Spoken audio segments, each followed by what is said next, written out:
clusters, that is k value. So for choosing the k value only, we are using the elbow method.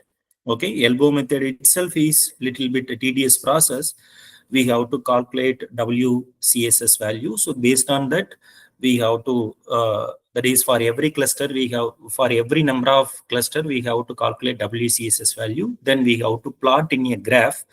So if there is a bend, if there is a major deviation, then we can choose that k value as the optimal k value. Based on that, we can choose the number of clusters. But here we no need to specify the number of clusters that is to be created in prior. Okay, no requirement of specifying the number of clusters to be created in the hierarchical clustering. So here the data set will be divided into clusters, and this data set will be used to create a tree-like structure. Okay, tree-like structure, or it is a hierarchical structure. The hierarchical structure will be created for all the data points in the data set. This hierarchical structure is also referred or named as dendrogram. So the dendrogram will be created for the data set for all the data points. Then based on the dendrogram, we can able to understand that. So what are the leaves? Okay, because it is a tree-like structure. So what are the leaves under a branch? So or under a root. So like that, we can able to identify the data points of the particular cluster. So here we can have the different level 1, level 2, level 3, like that n levels. For example, here if you take this picture, so the picture is displaying here.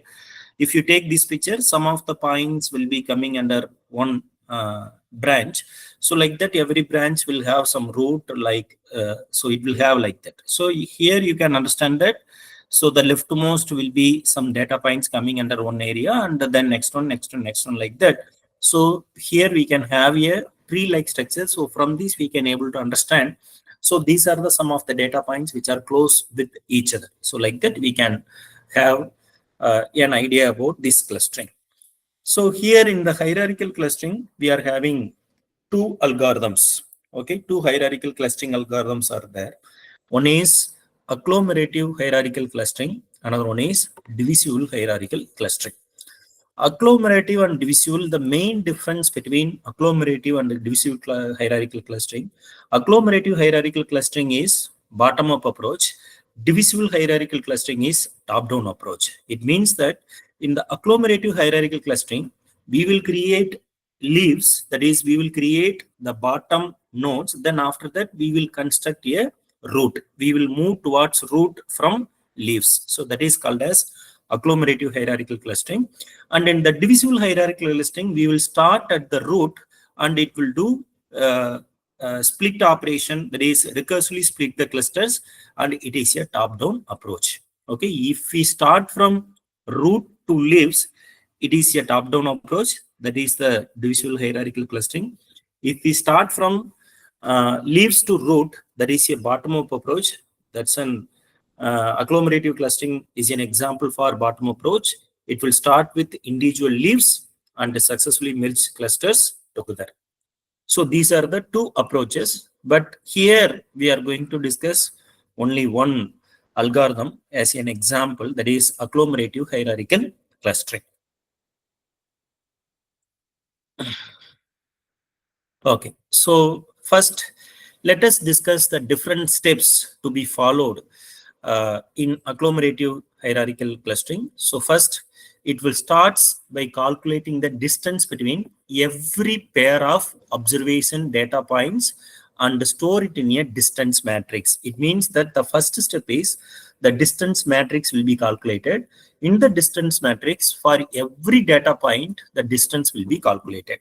Okay, so for calculating the distance, again, we know the similarity measures or distance formula. There are various distance formulas are there. One is Euclidean distance or Manhattan distance or cosine similarity, or one more like Mahalanobis distance. Okay, so any one of the distance formula can be applied. So using that, we can able to calculate the distance between every pair of data points. Then after that, we can store it in distance matrix. Then after that, puts every data point in its own cluster. That is, all the data points will be placed in its own cluster. Every data point will be placed in its own cluster. Then after that, in the third step, it will start the merging of closest pairs of points based on the distance from the distance matrix. So in every iteration, it will go down by one. Okay, every iteration, one pair will be joined. Okay, one set of points, one pair of data points will be grouped so that we will get down by one. So that is the third step. Okay, when I explain with you an example, you can clearly understand that. In the third step, what we are doing, we are merging the closest pair of two data points based on the distances from the distance matrix, so that during the next iteration we will not get the same number. One number will be reduced because the two data points will be merged together. Then after that, again what we are doing, then it will recompute the distance between the new cluster and the old ones and store them in a new distance matrix. Again we have to, because since we have combined two data points into one, then we will get a new cluster point.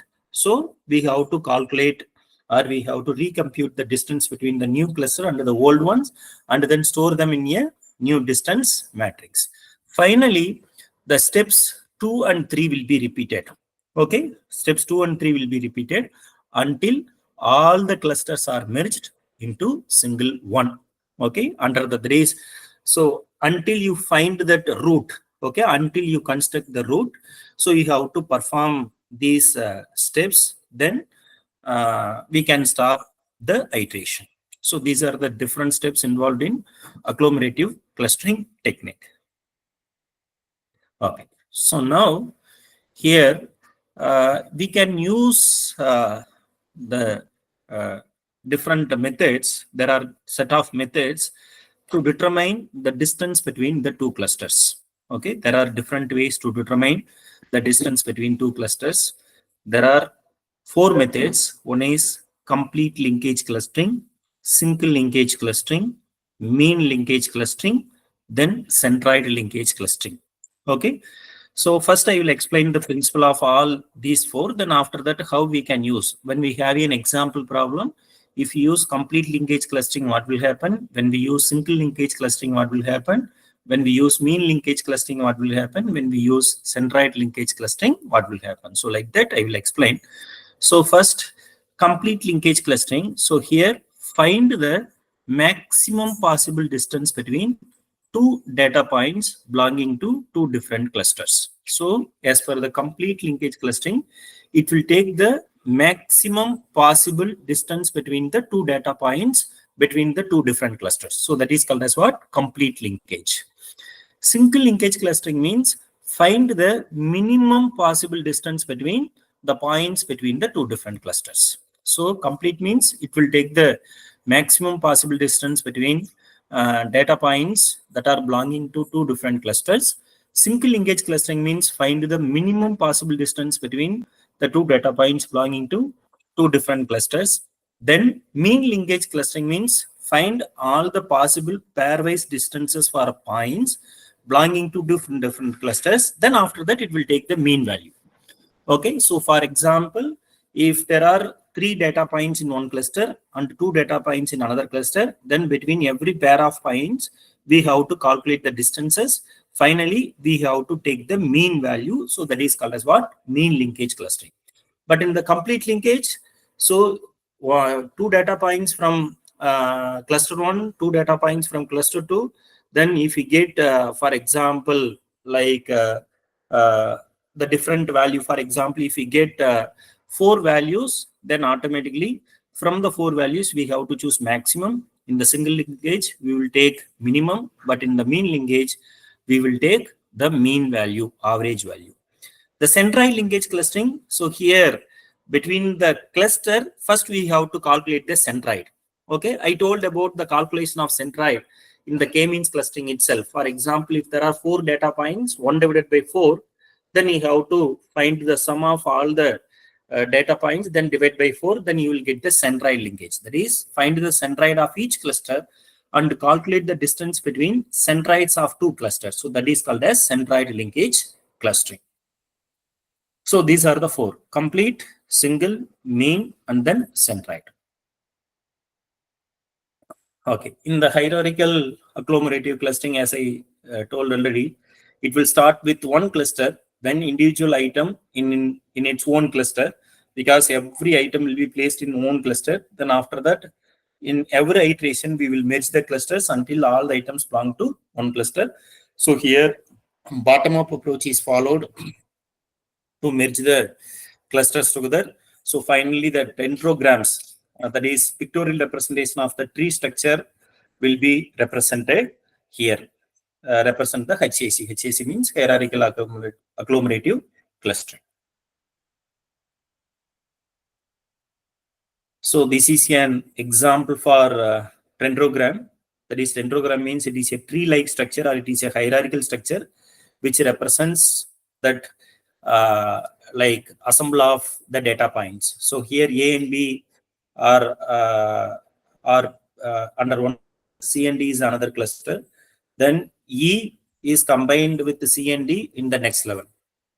Then F will be combined with all those things in this third level. So like that, we will have leaf node, level 1, level 2, level 3, like that. Level of I+1 will go. Okay, now let us have an example for agglomerative clustering technique. So we will have a solved problem. If you have any doubt in this, you can ask.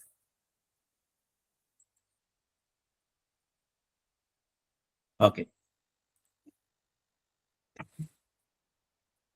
First, let us consider the data set. The data set contains two attributes. One is x1, another one is x2. There are 6 data points in the data set. There are 6 records or 6 data points that are referred or named as A1, A2, A3, A4, A5, A6. Since this data set is having 2 dimension, 2 space, okay, we can represent in the graph like this. If it has 3 space, it is very difficult to represent here. Since it is 2-dimensional data set, we can represent in the graph. Otherwise, the graph representation is not mandatory. So here, what we are having, like for the data point A1, we have the values 1, 1, A2, 2, 1, A3, 2, 3, A4, 3, 2, A5, 4, 3, A6, 5, 5. So this is the entire data set. Okay, if you want to represent in this diagrammatic representation, yes, of course, A1, 1, 1 means x1 value is 1, x2 value is 1, so that 1, 1. A2, 2, 1. So here, and for example, A3, 2, 3, for example, here. So like that, you can able to represent the points, that is the data points in the pictorial representation. So now, first step is, as I said already, okay, we have seen in this steps of agglomerative clustering. First one is we have to calculate the distance between every pair of data points. Okay, so we have to calculate that distance.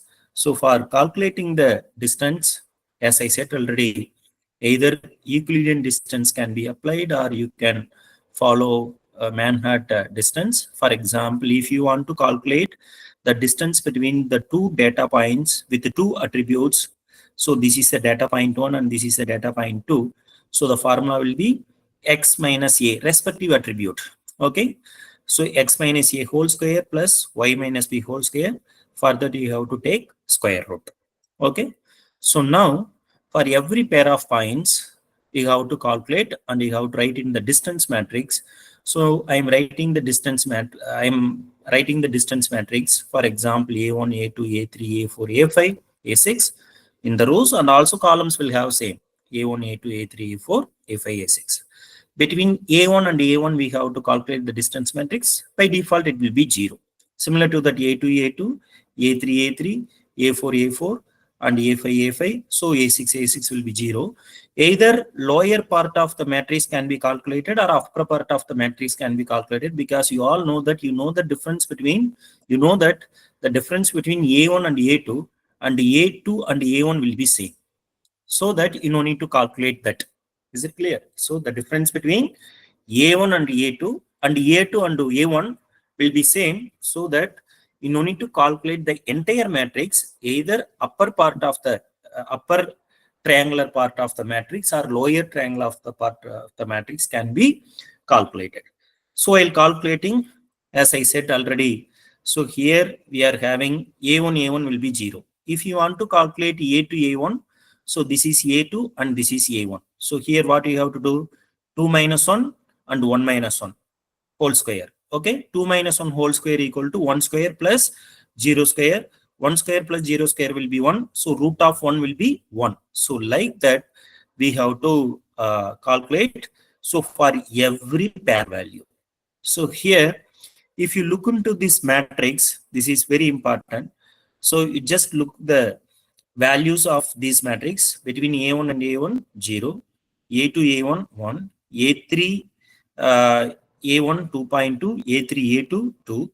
So like that. Here we will get the values. Okay. So now in the next step, okay, in the next step, what is the next step? As I said already, starts the merging the closest pair of points based on the distances from the distance matrix. Okay, based on the distances from the distance matrix, we have to merge the closest pair of the two data points, closest pair of 2 points. So here we are having the distance between all data points like A1, sorry, A2, A1, A3, A1. So between each pair of data points, we are having the distance. So here, how do you identify closest pair means? Once again, please wait.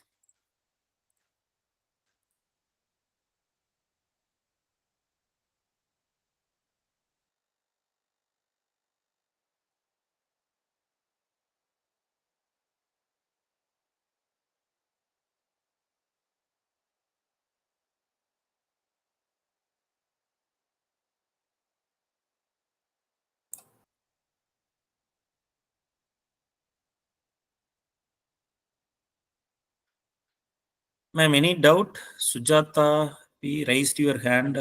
Do you have any doubt or clarification?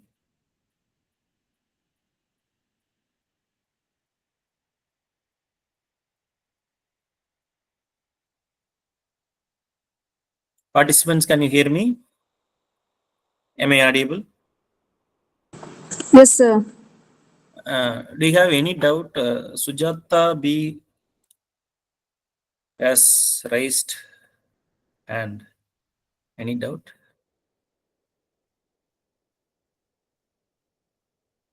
Okay, okay. So if you have any doubt at any time, you can interrupt me. You can unmute your mic uh, and ask your doubts. Okay.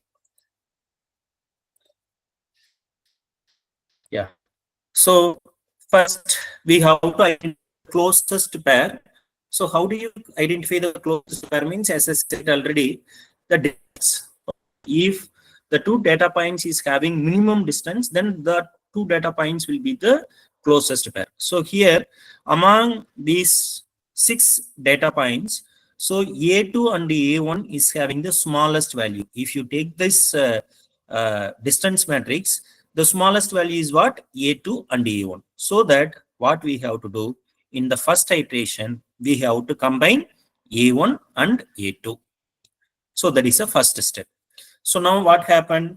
A2 and A1 has been merged. So here we have to update the distance matrix.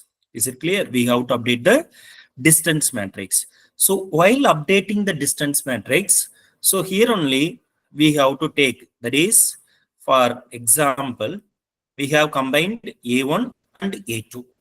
Is it right? We have combined A1 and A2.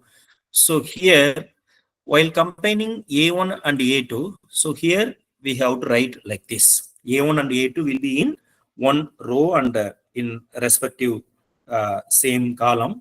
Then after that A3, then after that A4, A5, A6. And here A3, A4, A5, A6. So what is the meaning? So here in the previous case, there are 6 cluster because I told that every individual point will be placed in single cluster. So here what is it? There are 6 cluster, and in each cluster there is only one point, so that we have calculated only one distance. But here if you take this one A1, A2, A3, A4, A5, because A1 and A2 has been combined together. Here also A1, A2 has to be written. Now here this is cluster 1, then cluster 2, cluster 3, cluster 4, cluster 5, because initially we had 6 cluster, now we had only 5 clusters. So, but in the first cluster, there are 2 data points. What are the 2 data points? One is A1, another one is A2. So now here, while calculating the distance between A3 and this one, that is A1, A2, we have a question. That question is whether we have to take the distance from A3 and A1 or A3 and A2. So for this purpose only, whether we have to take the distance between A3 and A1 or A3 and A2, for this purpose only, what we have to use this to determine the distance between two clusters.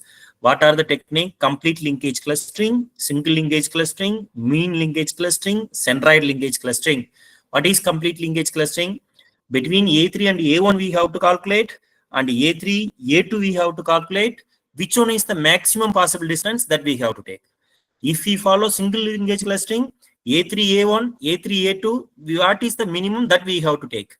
Mean linkage means we have to calculate both the distance, we have to take the average value. Centroid means, so if there are 2 cluster points if there are 2 data points in one cluster, first we have to take the centroid, then after that we have to calculate the distance. So this is the place where we have to use these 4 techniques. So now here what we can use the single linkage clustering. If you use single linkage clustering, we can take the minimal value. If you use complete linkage clustering, you can have maximum value. Since I have applied single linkage clustering, what I am doing, I am calculating the distance between A3A1 and A3A2. Then after that, what I am doing, minimum value. If I use maximum, then it is complete linkage clustering. If I take average, then it is called as mean linkage clustering. So first, if I take the centroid point for this particular cluster, since it is having multiple data points, if I take a centroid point between A1 and A2, after that, if I calculate the distance between A3 and that centroid point, then that will be like centroid linkage clustering. Since I'm using single linkage clustering here, I can choose the minimal value, so that the minimal value will be 2. Similar to that, for this one, what I have to do? So here, I have taken 2. Then for the next one, A4, what I have to do? Between A4 and A1, I have to calculate. Between A4 and A2, I have to calculate.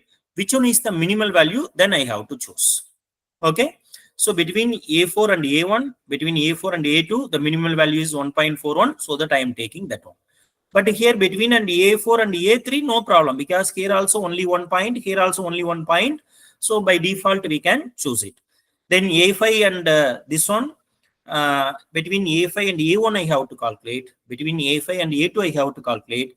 Finally, I have to choose minimum. Then A6, A1, I have to calculate. A6 and A2, we have to calculate. The minimal one I have to take. But here, A6 and A3, no problem. Okay. A6 and A3, no problem, because there is only one distance. Simply you have to put. So in the second iteration, this will be the distance matrix. This will be the distance matrix. So now from this distance matrix, you have to choose minimal one.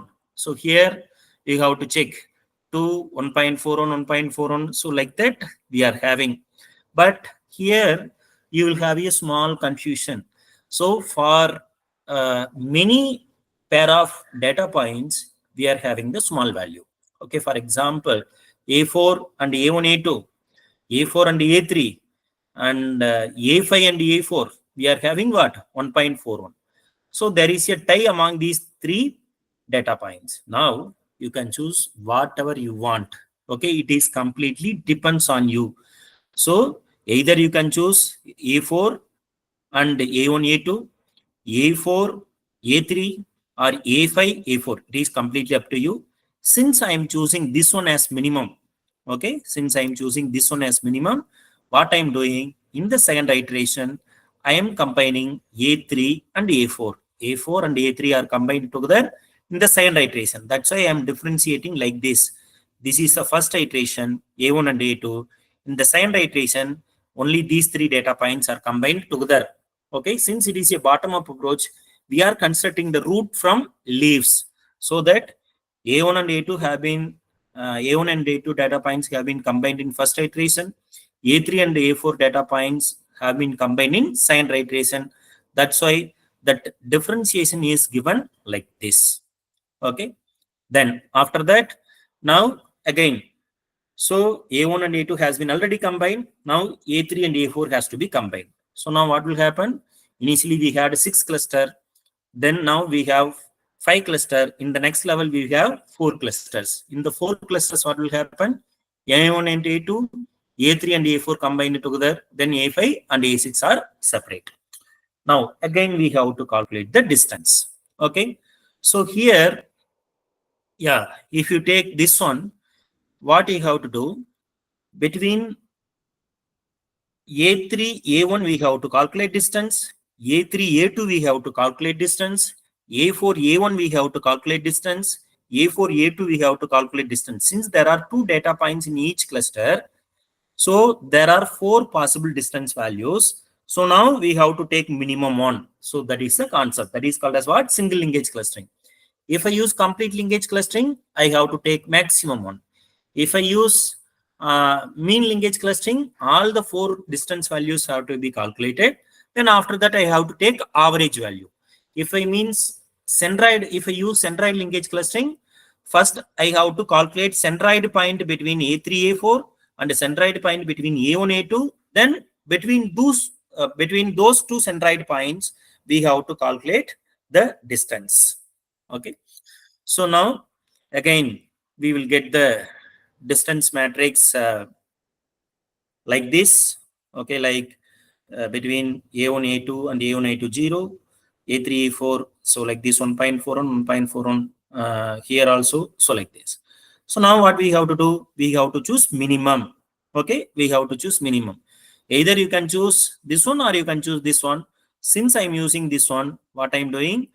So I'm combining A3, A4 is combined with A1, A2. Simply what I'm doing, so like this. A1, A2 is already there. A3, A4 also there. I'm combining both. So this is the third iteration.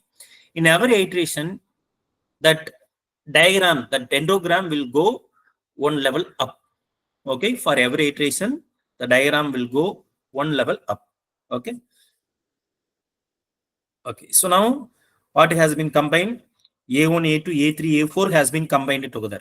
Okay, so now you can understand that A1, A2, A3, A4, here also A1, A2, A3, A4. We will have A5, A6, A5, A6. Then after that, we are calculating the distance matrix. So now 1.41 between A5 and this one. So what will happen? A5 will be combined here. Okay, with this tree structure. So in A1, A2 in first iteration, A3, A4 in second iteration, A1, A2, A3, A4 in third iteration, A5 will be combined with that in fourth iteration. Then after that, again distance matrix, we are having only one possible value, 2.236. So now finally A6 will be combined. So this is the tree structure, dendrogram. It is referred as what? Dendrogram. So this is the way of working the hierarchical. This is the final out of, okay, how the data points are clustered to concept of hierarchical clustering. If you have any doubt in, you can ask me. Any doubt in hierarchical clustering?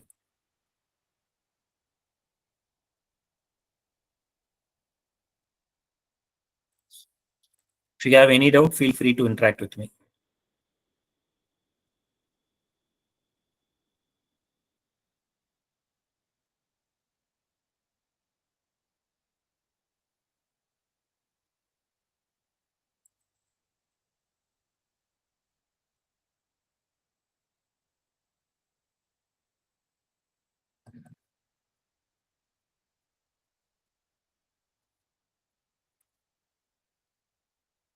Shall I proceed? If you have no doubt, I can move.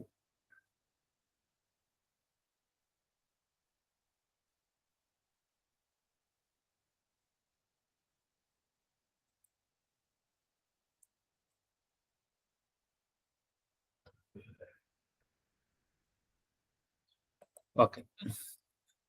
So I'm moving to next slide.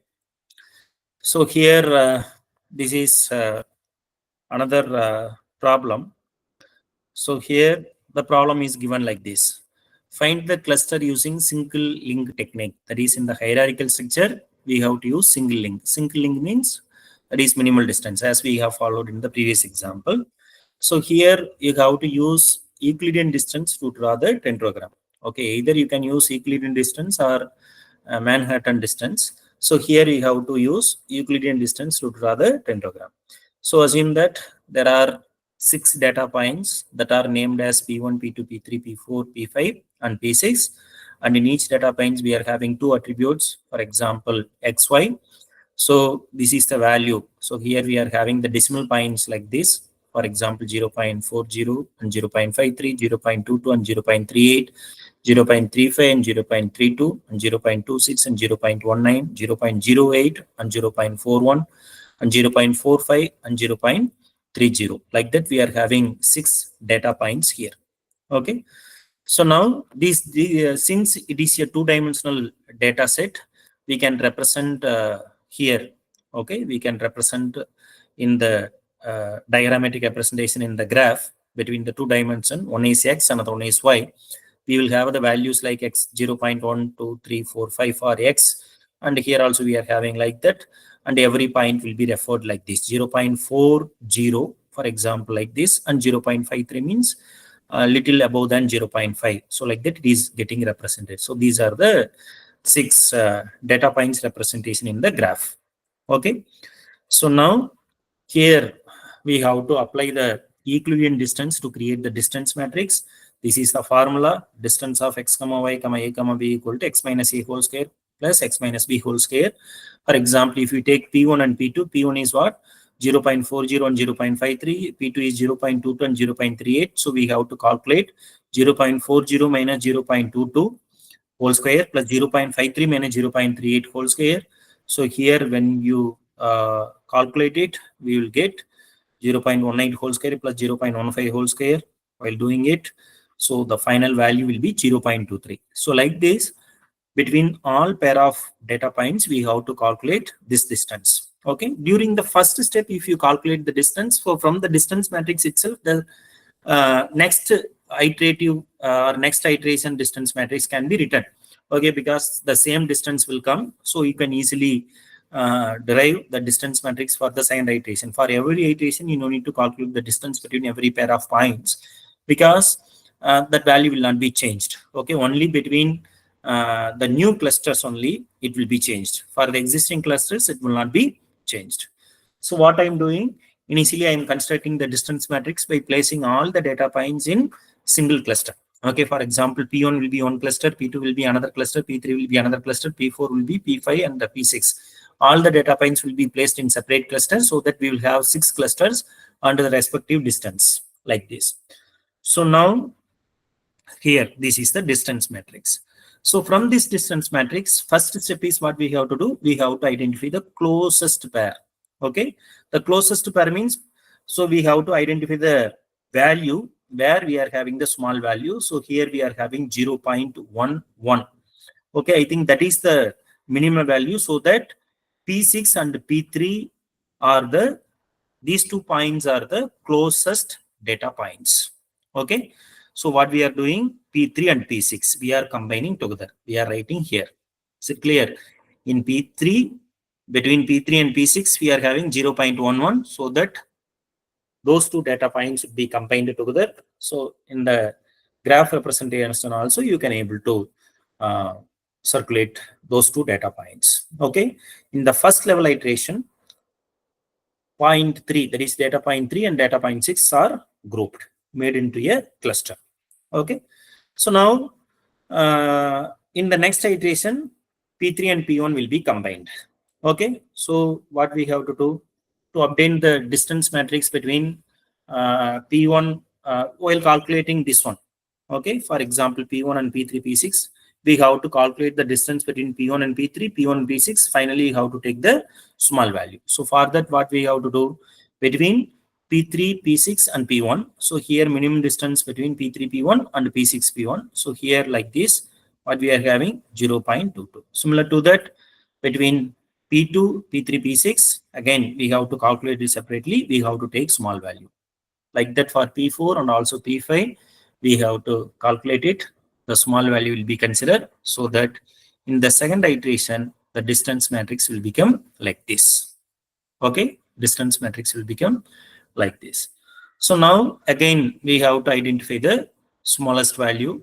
So here, if you compare all these things, yes, of course, between P5 and P2, we are having 0.14.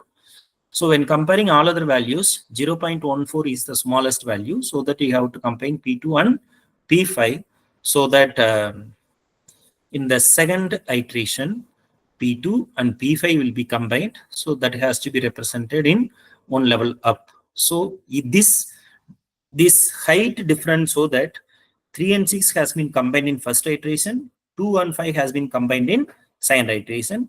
In the graphical representation also you can put here. Then after that, again, we have to calculate the distance matrix. So now P2, P5 and P3, P6 have been combined together. Then after that, we have to calculate the distance matrix. Now you will get the distance matrix like this. Okay. So here 0.23, 0.22, 0.37, and here 151520. So now what will happen? Here we are having two minimal values. Either you can combine P3, P6 and P2, P5, or you can combine P4 with P3 and P6. Okay, any one value can be combined. So now assume that here P3, P6 and P2, P5 we are taking. Okay, this one we are taking, so that level is represented here. Okay, so now you can see this diagram. This is first level and this is second level. Under that, in the tail level, both two clusters are combined together. Then after that, again, we have to calculate the distance matrix. Now P1 and P2, P5, P3, P6 are combined together, and P4. So you will have the values like this. Here the smallest value is P4 and P2, P5, P3, P6. So now what will happen? In the next iteration, P4 will be combined with this one. So you have to represent like this. Then after that, we will have only one possible value, 0.22. So now what has to be done?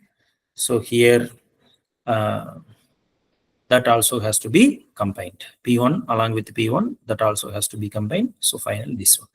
So this is the final dendrogram, or this is the final tree structures by which you can able to understand how the clusters are getting formed. Okay. So that's all about hierarchical clustering. This is the another example. If you have any doubt, you can ask me. Any doubt? I'm giving a minute of time. If you have any doubt, you can ask.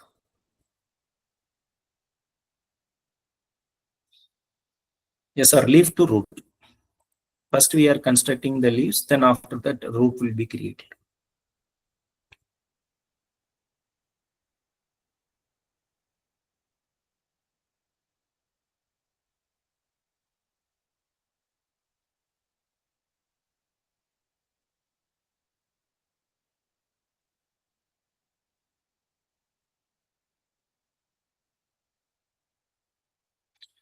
Divisive algorithm is opposite.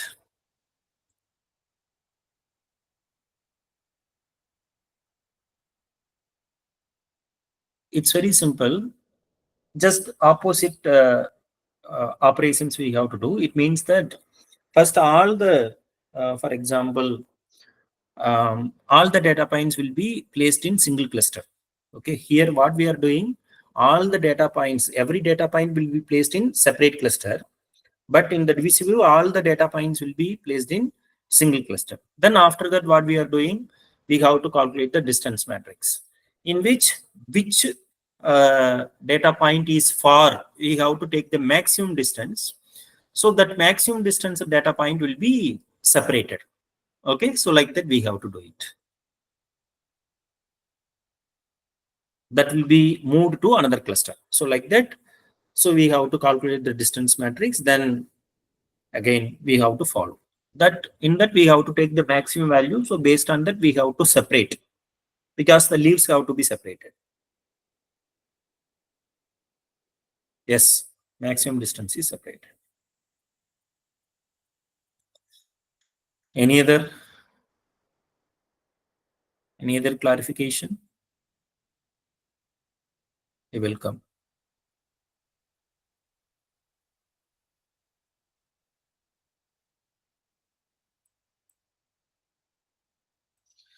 Okay. I'm moving to the another technique. So another one is density based clustering. Okay. So this is another type of clustering technique. So density based clustering.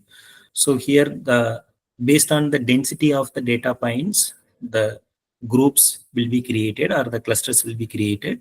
So in the density based clustering, it will find the groups based on the density of the data points. So here also the number of clusters will be defined or determined automatically. So only in k-means clustering algorithm, we are providing the number of clusters to be separated. Initially, the number of clusters will be provided by the user in k-means clustering algorithm only. But in hierarchical clustering and also in density-based clustering, the number of clusters will be automatically determined. So here, based on the density of the data points, so the data points will be grouped. So for example, here you can understand that. So in this diagram, here the green color data points are having more more density here, so that those data points are grouped. And here there is a small gap. So based on that, we are dividing into the another clusters. Suppose if you have some more thing, then that also can be created in another cluster. So here these algorithms can face a difficulty when we have the cluster data points if the data set has varying density and high dimensions. Yes, of course. So for example, here we could find only the two clusters. In this diagram, you can see that only two clusters. And suppose if the data points are if the data points are separated in high level, if there are more number of varying density, then automatically high number of clusters will be there. So it will be very, very difficult. And also if the data set contains multiple dimensions, this algorithm is very difficult.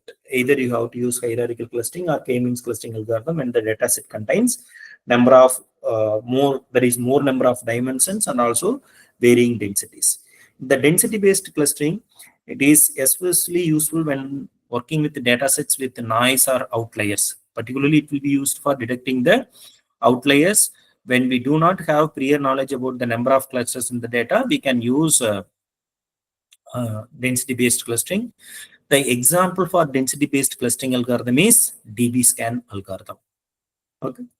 So now let's discuss about DB-scan algorithm. DB-scan means density spatial clustering of applications with noise. That is the expansion of uh, DB-scan algorithm. Density spatial clustering of applications with noise. When a data set is having noise, and if the data noise means that is outliers, that is error data. When the data set is having error data, or where the data set is having noise, and if you want to identify the noise or if you want to identify the outliers, then we can go with DB-scan clustering algorithm. And also if you do not know the initial, that is if you do not know the number of clusters, if you do not have that information, then you can go with DB-scan algorithm. Yeah, so here the principle is we no need to specify the number of clusters in advance. It is well suited for the data set with complex cluster shapes. So here the clusters will refer the area that is denser in the database. For example, if the data points are located in a particular space that is with more density, then that will be referred as a cluster, and every cluster will be isolated by the areas where much less densely populated or empty. And here it's very, very important. Now let's discuss the working principle of DB scan algorithm. So here we are having two parameters. The two parameters are very, very important. One is EPS. EPS is also known as epsilon. So here the epsilon value, another one is min PTS. Min PTS means minimum number of neighbors within that cluster. Okay, so that is called as min PTS, minimum points or minimum data points, like that. So first let us discuss about EPS. EPS means epsilon. That is a kind of radius value. Okay, that's a kind of what? Radius value. When you put a circle along with, when you put a circle in a particular data region, so the radius of the circle will be referred as what? Epsilon. The data points within the circle will be referred as a cluster, actually. So that is the concept here. So first one is EPS. EPS means epsilon. It defines the neighborhood around the data point. That is neighbor values around the data point. That is, if the distance between the two data points is lower or equal to EPS, that is very, very important. Okay, it is a size of radius. If the distance between the two data points is lower or equal to EPS, then they are considered as neighbors. Okay, what we have to do? So we are fixing an EPS value. Clear? We are fixing an EPS value. So if we are calculating the distance between the 2 points, if the distance between the 2 points is lower or equal, less than or equal to EPS means, then that two data points are referred as what? Neighbor. And min points means the minimum number of neighbors within EPS radius or minimum number of data points within EPS radius. That also have to be specified. So the two parameters that are required for DB scan algorithm, one is EPS value, another one is min points value. Here, so based on this EPS and min points, we can, when we have set of data points in a data set, that data points can be classified into three types. One is core data point, another one is boundary data point or border data point, another one is noise point or outlier. So like that, the data points can be classified into three types. One is core point, another one is boundary point or border point, another one is noise point or outlier point. So now what will happen? So here, assume that we are having the EPS and the EPS is 1 and the minimum points is 4. Okay, for example, minimum points is what? 4. Okay, so here what we can do, so EPS value is 1. So here the distance between every pair of data points will be calculated. If the distance is less than or equal to 2 means, then that will be referred as what? That will be referred as EPS. Okay, sorry, that will be referred as like neighbor. And here boundary point also will be calculated. For example, if you draw a cluster or if you create a cluster like this, the edge point will be referred as what? Border point. I will explain it in an example. You can clearly understand that these are the border point and this is the core point, and this data point is not belonging to any cluster because it is not satisfying the condition. It is not less than or equal to EPS value. The distance between this one and this one or this one is not close, so that it will be referred as what? Noise point. So listen. So here first one is core point. Core point, that is the data point is a core point if it has more than min points, minimum points, data points within EPS. Okay, for example, here if there are multiple data points which are the number of data points which are greater than minimum points, then that point will be referred as what? Core point. Okay, the data point is a core point if the neighborhood around the data points contains many points as the user specified minimum number of points. Another one is boundary point. A boundary point which has fewer than min points within the EPS, but it is in the neighborhood of a core point. Neighborhood of a core point. Okay, we will have some core point. If for any core point, if it is a neighborhood, then that point will be referred as border point or boundary point. When we have an example problem, you can able to understand about it. Then next one is noise point or outlier. The point which is not a core point or border point means then it is referred as what? Noise point. Okay, if it is not satisfying the condition, or the distance between these data point is not less than or equal to EPS value, then it is referred as what? Noise point or outlier point. Then let us discuss the different steps used in DB scan algorithm. What are the different steps to be followed in DB scan algorithm?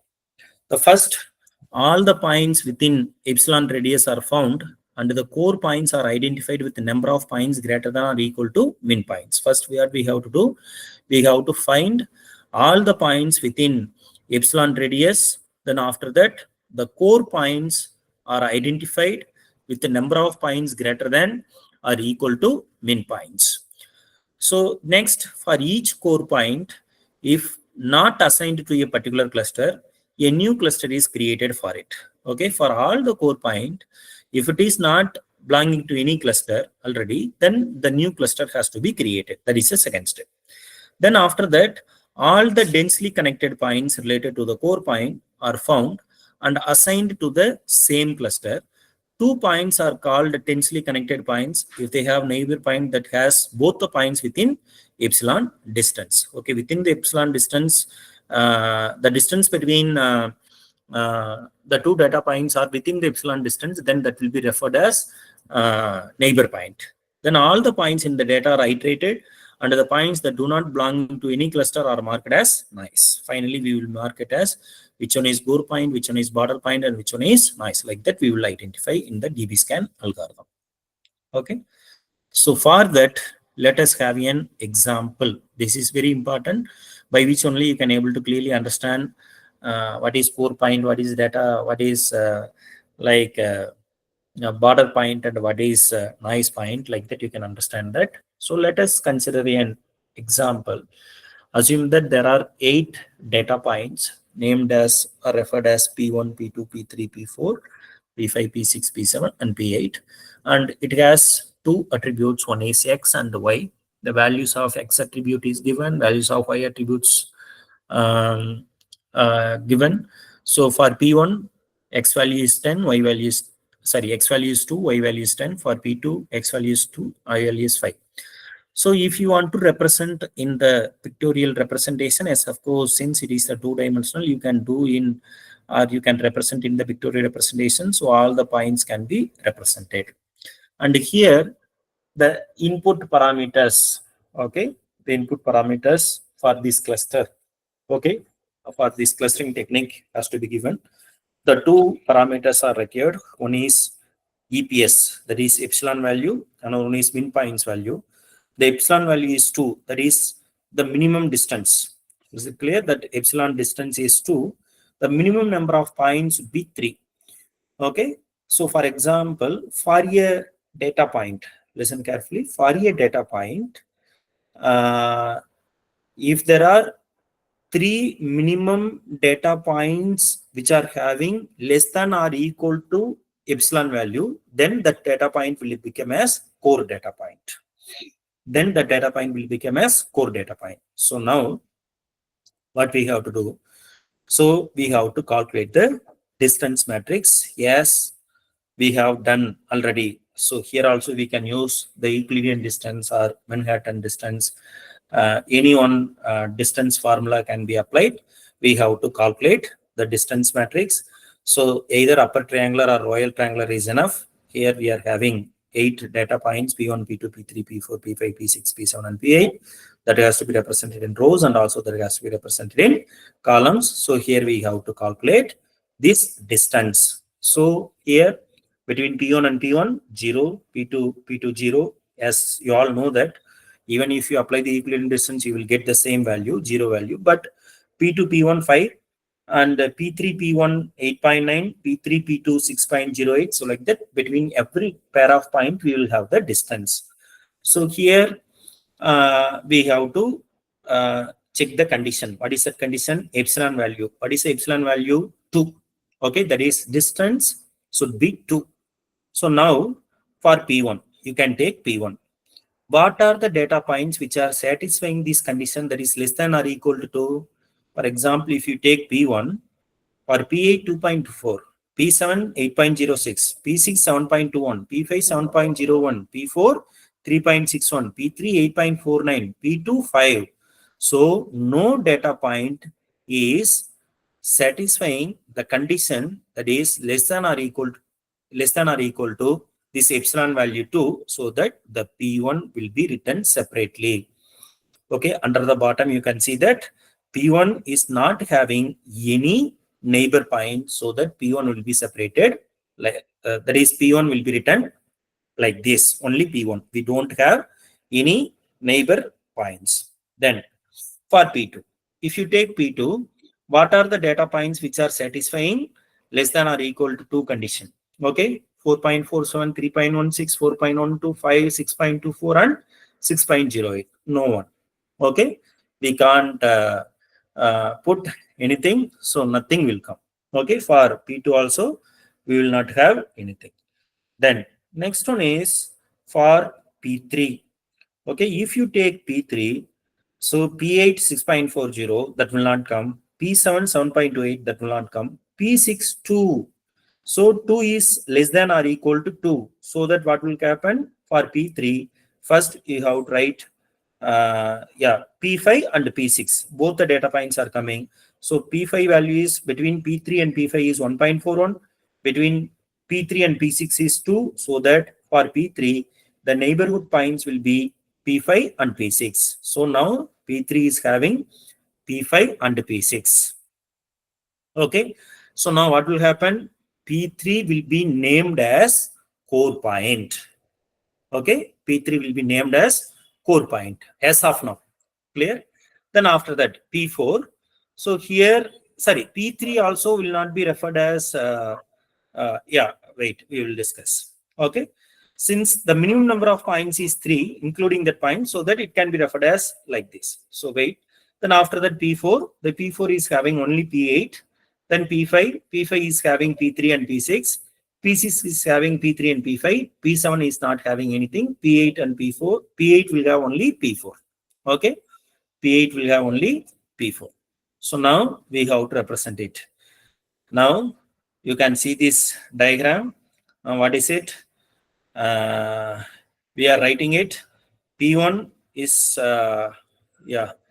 P1 is a noise point. P2 also a noise point. P3 can be referred as core point because it is satisfying the minimum points 3, and P4 noise point because no minimum point. P5 core point, and P6 also core point. P7 and P8 both are noise point. Okay, so here if P7 is available in any one of the core point, then if P7 is neighborhood of any one of the core point, then we can call it as border point. Even that scenario is not coming. So this is the final. So these are the core points and these are the noise point. So this can be a cluster. Okay, for example, these things can be a cluster and these are the noise. Okay, so this is the Python code for implementing the dbScan algorithm. From the sklearn cluster library, we can import the dbScan. So from sklearn.cluster import dbScan algorithm. So we are creating NumPy module also for generating that NumPy array. So we are creating two list X and Y. Then after that, we are applying the zip function in order to create a data frame. Then after that, we are printing it on the screen. Then we are applying the clustering algorithm. In the clustering algorithm, we are applying the dbScan algorithm. dbScan algorithm function is this one, dbScan. And here they are specifying epsilon value as 1 and the minimum number of samples. Okay, that is min points value as 1.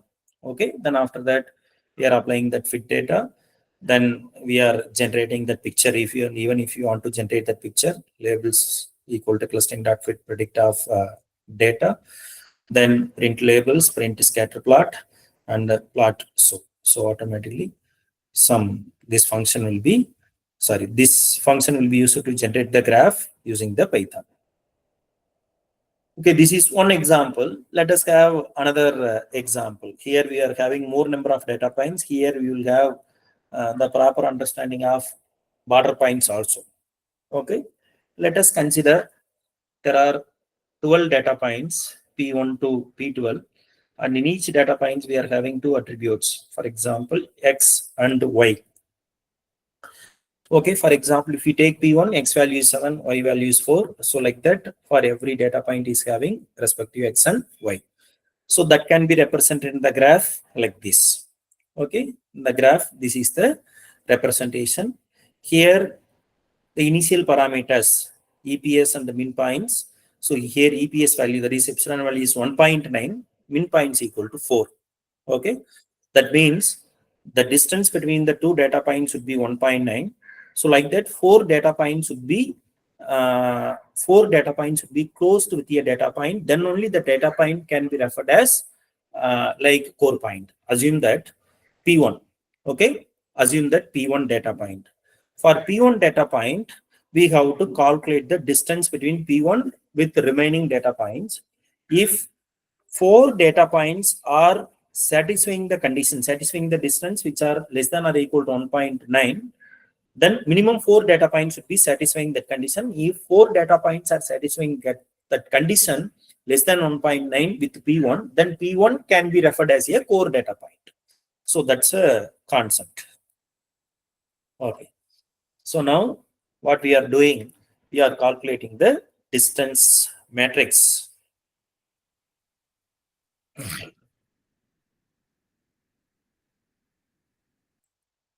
Okay, we are calculating the distance matrix every data point. Every pair of data point, we are calculating the distance matrix. So now, what is epsilon value? 1.9, minimum points 4. We will consider minimum points later. The epsilon value is 1.9. First, let us take P1. What are the data points which are less than, which are having the distance less than or equal to 1.9 means? Assume that you can start from here. For P1, P2 is having, P5 is having, and P9 is having. For P2, P1 is having, P5 is having, and P9 is having. And for P3, P8 is having, P9 is having. For P4, P6 is having, and P7. For P5, P1, P2, P6. For P6, P4 and P5. And P7, P4 and P11. And for P8, P3, P10 and P11. And for P9, P1, P2, P3. And P10, P8 only. For P11, P7 and P8. For P12, for example, nothing. Okay. So all the values are greater than like 1.9. Okay. So now we have to identify what is the minimum number of points, minimum number of data points in a cluster, 4, including the core point. So that here P1 is having 3 closest neighbor, along with the same point, there will be 4. So that what will happen? P1 can be referred as a core point. Okay. See here. P1 can be referred as a core point. P2 also having P1, P5, P9, so that P2 also can be referred as core point. Then P3, initially it will be referred as noise. Okay, assume that because it is not satisfying the 4 data points, okay, you can consider it as noise. Then after that, P4 also can be considered as noise. And P5, since it is satisfying 4 points, can be considered as core. P6, we are having only 3, so that it can be considered as noise. Then P7, it has only 2 more friends, so totally 3, so that it will be considered as noise. P8, totally 4, including P8, it will have 4, so that it will be core. P9 also having 4, so that will be called as core. P10, P11 will be referred as noise. P2 will also be referred as noise. Now, we have to identify what are the non-noise points can become border points. Now we have to check that. So now P3, whether P3 is neighbor of any core point, that we have to check. Okay, we have to check that whether P3 is neighbor. Okay, P3 is belonging to or neighbor of any core point like that. Now we have to check that. P3 is neighbor of what? P8. P8 is a core point, so that P3 can be converted as border point. So that is the condition. Okay, P3 is a nice point initially. Since P3 is the neighborhood of core point named P8, it can be referred as border point. Next one is P4. Okay, if you take P4, whether P4 is neighborhood of any core point, we have to check. It is not in P1, it is not in P2, it is not in P5, it is not in P8, and it is not in P9, so that P will be remain as noise point. Then next one is P6. P6 initially named as noise point, but P6 is the neighbor of P5. P5 is the core point, so that P6 can become as border point.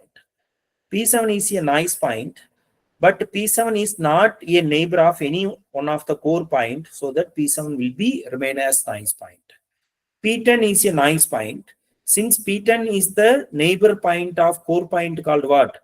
P8, so that it will be that is converted as border point. Similar to that, P11. P11 also a neighbor point of P8. P8 is a core point, so that if any noise point is the neighbor of any core point, then that noise point can be converted as border point. So like that. So finally, P1, P2, P5, P8, P9 are referred as core point. P3, P6, P10, P11 are called as border point. Okay. And the noise points are P4, P7, and P12. So these are the noise point. Okay. So this is the DB scan algorithm. So if you have here, we are having if you have any doubt, you can ask me.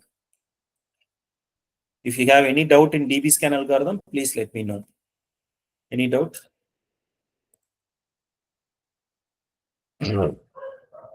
Waiting for your questions.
Okay, let me continue. So the next one is expectation maximization for soft clustering. So this is one of the technique which can be used for soft clustering. So actually, we all know that we are having two types of clustering: hard clustering and soft clustering. In the hard clustering, a data point will be belonging to only one cluster. In the soft clustering, a data point can be in more than one cluster also. So here, in that, we can use some expectation maximization technique.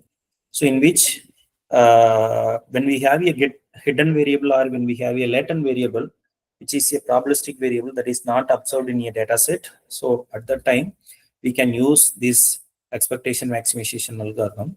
So this is a base classifier.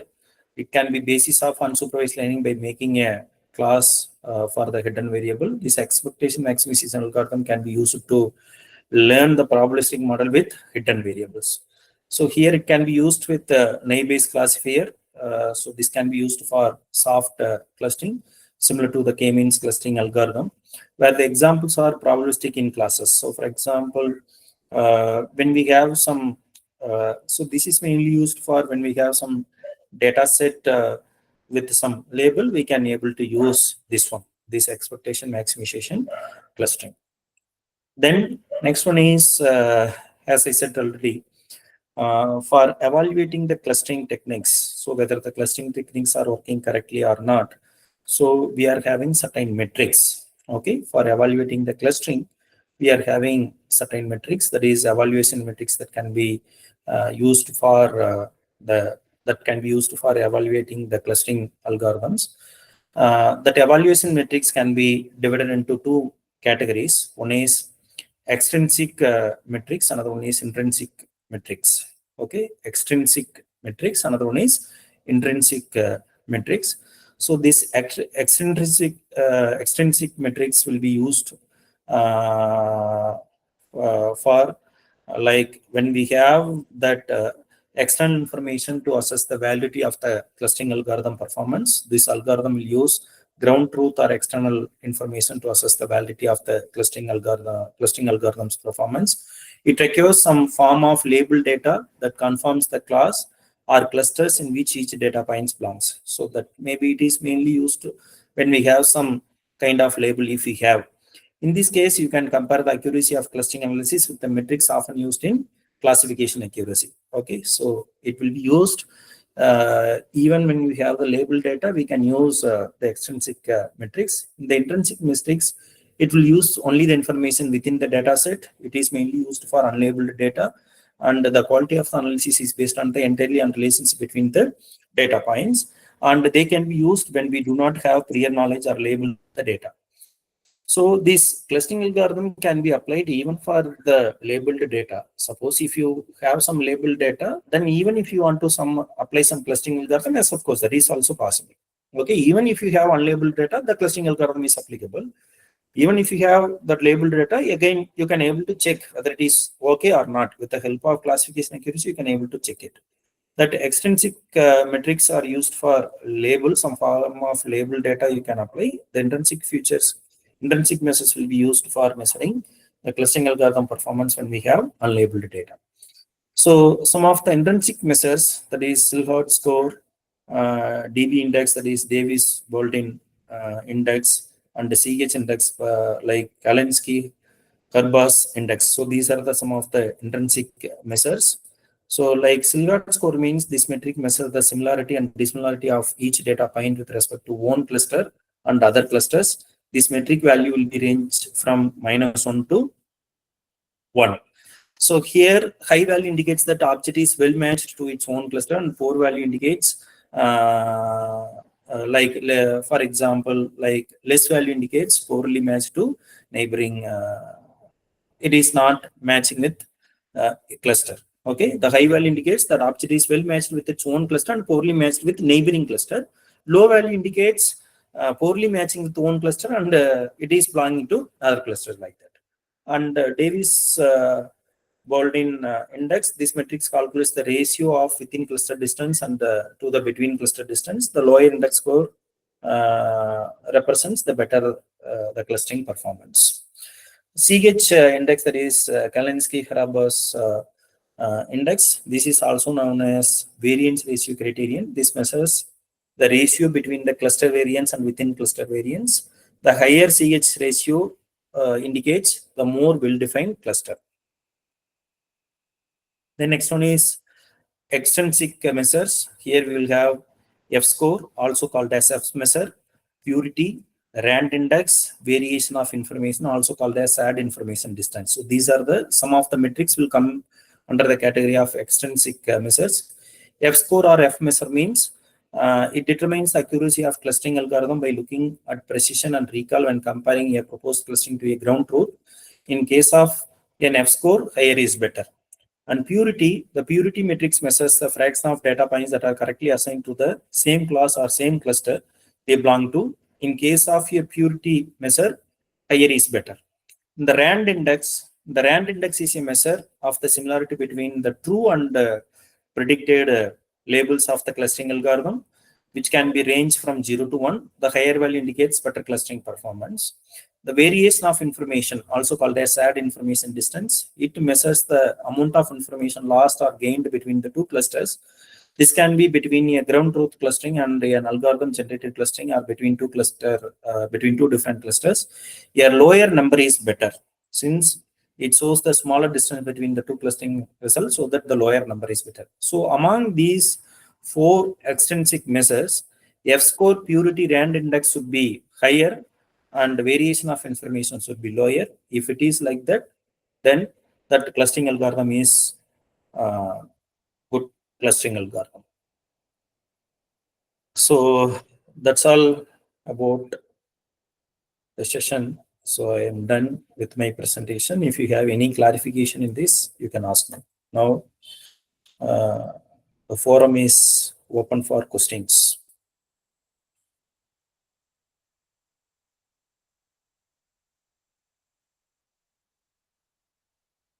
Any questions from your side? I have completed my presentation. If you have any questions, you can ask. Any questions from your side?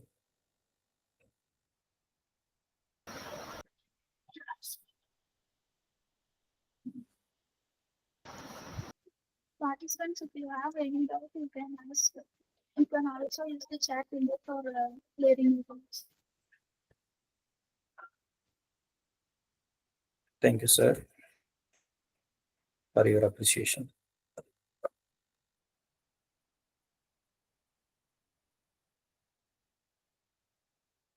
Okay, thank you all. If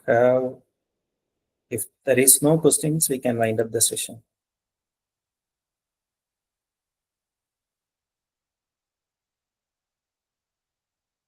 Thank you all.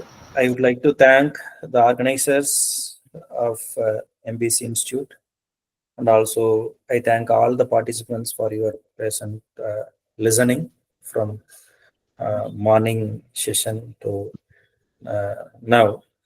I thank everyone, and also I thank the organizers and also the management.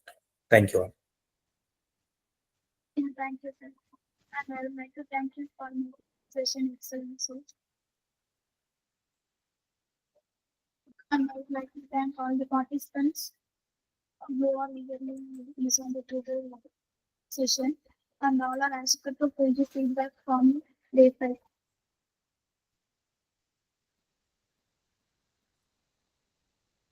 Thank you, sir.